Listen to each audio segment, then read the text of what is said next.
everyone. The beautiful lady that's standing next to me is the famous Chinese-American violinist, Nancy Zhou. She's one of the most prominent music voices at the world, and she is also the winner at the 2018 Shanghai ASIC Stern Violin Competition. Nancy, it's such an honor to see you at the AFA today. It's a pleasure to be here. Thank you for having me. So Nancy, as a famous violinist, you must be invited from so many the music festival. And could you make some comments about the AFA, please? Yeah, I think the starting ground for AFA was actually quite a personal story. I know Mr. William Pu through my father. They went to school together at Fuzhong, Shanghai.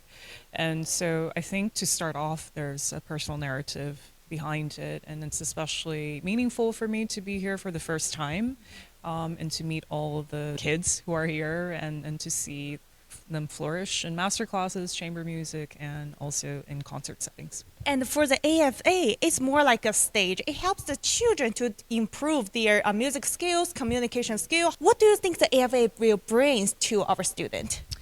Well, first and foremost, I think to have a setting where the students can concentrate, for a long time, for a period of, I think, 2 weeks, with lessons and intensive coaching and getting to meet other artists who are doing this professionally is an important step in their development. I think collaboration is an important trait to develop early onwards. I think kids nowadays, that they need that even more so, especially in a fast-running society.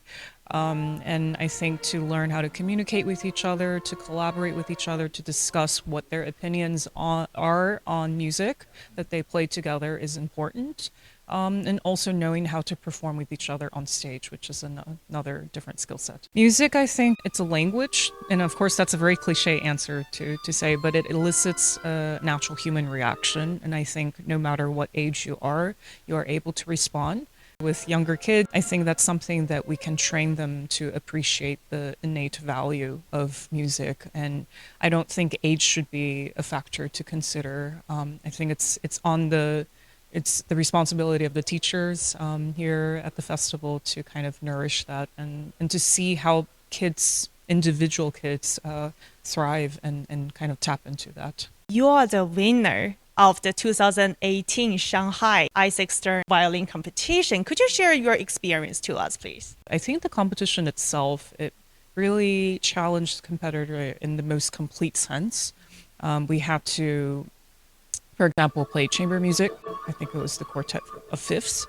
And then there was a commissioned piece by a Chinese composer, Chen Qigang. It tested so many different facets of musicianship, and I think that's incredibly meaningful for me. And I needed that during that particular time. A lot of young musicians, they see you as an idol, really hardworking, start practicing violin and other instrument.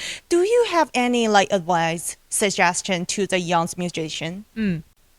Of course, I appreciate the idolatry. I think what it is that when you see a person who is older than you pursue something with so much passion and grit and discipline, that it taps into an innate ability within yourself. And I think that's incredibly important for people, for younger generations, to kind of see a person go through that development and see that sometimes it does pay off to work hard. But working hard is not enough. I think it's important to learn how to communicate and to empathize with people.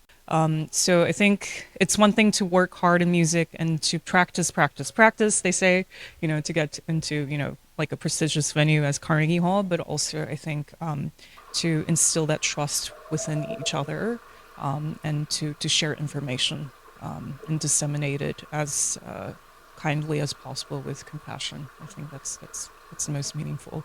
So my advice is just to get out there, to practice, to explore the world, to make really strong friendships, and to talk about music and life, because that's what we need a foundation for the arts.